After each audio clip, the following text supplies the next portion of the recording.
Hello friends, welcome to my channel. I am Tanmoy. আজকে বেশ কিছু সিনেমার আপডেট দেওয়া যাক। প্রথম আপডেটটা হচ্ছে জননায়ক। তো এই সিনেমাটা এখন রিলিজ করছে না।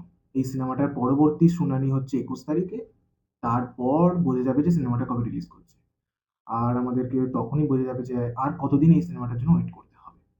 তো ভিডিওর নেক্সট আপডেটে চলে আসি। নেক্সট আপডেটটা হচ্ছে ধুরন্ধরকে নিয়ে। তো ধুরন্ধর 2 এর মানে লাস্ট মোমেন্টের কাজ চলছে, যাকে কাজ একেবারে প্রায় শেষ বললেই চলে। আর এই সিনেমাতে মানে পার্ট 2 তে যেটা থাকছে, এই পার্টে অক্ষয় খান্নার যে পোরশনটা আরেকটু বাড়াবে। উনার একটা ব্যাক স্টোরিও দেখানোর চিন্তাভাবনা করেছেন মেকাররা। তো সেটা থাকছে, ওনাকে আলাদা করে আরো ৬-৭ দিন ওনার একটা আলাদা শুট করানো হবে এবং সেটা পার্ট 2 তে থাকবে। এর পরবর্তী আপডেটটা হলো মোহনলালের দৃশ্যম 3 কে। এই সিনেমাটার নতুন রিলিজ ডেট হচ্ছে 2nd এপ্রিল। এই সিনেমাটা 2nd এপ্রিল এসে বক্স অফিসে কিরকম ব্যবসা করতে পারবে সেটা নিয়ে কিন্তু একটা বিরাট সন্দেহ রয়েছে। কারণ মার্চ মাসের 19 তারিখে কিন্তু দুটো সিনেমা, ভালো ভালো সিনেমা, ধুরন্ধর 2 যেটা ফার্স্ট পার্টটা মানে ব্লকবাস্টার, সেকেন্ড পার্ট আসছে ধুরন্ধরের। এদিকে আবার তার সাথে টক্সিক, একটা বড়সড় ক্লাশ, এবং এদের তখনও বক্স অফিসে একটা ভালো নাম্বার দেবে। তো তার সামনে দৃশ্যম 3 এসে টিকতে পারবে কিনা এখন সেটাই দেখার। তো দেখা যাক কি হয়। ভিডিওর পরবর্তী আপডেট যেটা, সেটা ও রোমিওকে কেন্দ্র করে। তো ও রোমিওর কিছুদিন আগে একটা গ্লিম্পস এসেছে।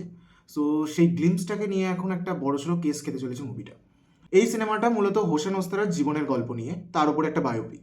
তো তার মেয়ে এই গ্লিম্পসটা দেখার পর সে অভিযোগ করেছে যে তার ফ্যামিলিকে এবং তার বাবাকে খুব বাজেভাবে সিনেমাতে দেখানো হতে চলেছে। তো সে এটা নিয়ে একটা অভিযোগ করেছে এবং সে ডিম্যান্ড করছে, তার ডিম্যান্ড ২ কোটি টাকা তাকে ৭ দিনের মধ্যে দিতে হবে। তো মেকার্সরা এখন এটাকে কিভাবে ডিল করে সেটাই দেখার। তো এর পরবর্তী যে আপডেটটা প্রভাসকে কেন্দ্র করে। তো প্রভাসের রাজা সাহেব মুভিটা বক্স অফিসে একদম মুখ থুবড়ে পড়ে গেছে। সোমবার ড্রপ খেয়েছে, মঙ্গলবার ড্রপ খেয়েছে, বুধবার ড্রপ খেয়েছে, এবং তার জন্য যেটা বোঝা যাচ্ছে, প্রেডিক্ট করা যাচ্ছে যে ছবিটা আল্ট্রা ডিজাস্টার হতে চলেছে। প্রভাসের পরবর্তী ছবি ফজি, এই ছবিটার টিজার ফার্স্ট যে অ্যানাউন্সমেন্ট ভিডিও, সেটা ২৬ তারিখে আসতে চলেছে জানুয়ারি। তো দেখা যাক এই ভিডিওটা আমাদের মধ্যে কতটা হাইপ ক্রিয়েট করতে পারে, কারণ অলরেডি রাজা সাহেব কিন্তু ফ্লপ এবং ডিজাস্টার হতে চলেছে। তো এইটা কিন্তু খুব ভালো হতে হবে। তো দেখা যাক কীরকম কী আসে। নেক্সট আপডেট হলো আমির খানকে নিয়ে। আমির খানের পরবর্তী সিনেমা, যেটা দাদা সাহেব ফালকের বায়োপিক হতে চলেছিল, তো সেই সিনেমাটা রাজকুমার হিরানি মানে ডিরেক্ট করতে চলেছে। তো এই সিনেমাটা যে তার সাথে কোলাবোরেশনে হবে সেটা জানার কথা ছিল, কিন্তু তার স্ক্রিপ্ট সেভাবে লক হয়নি।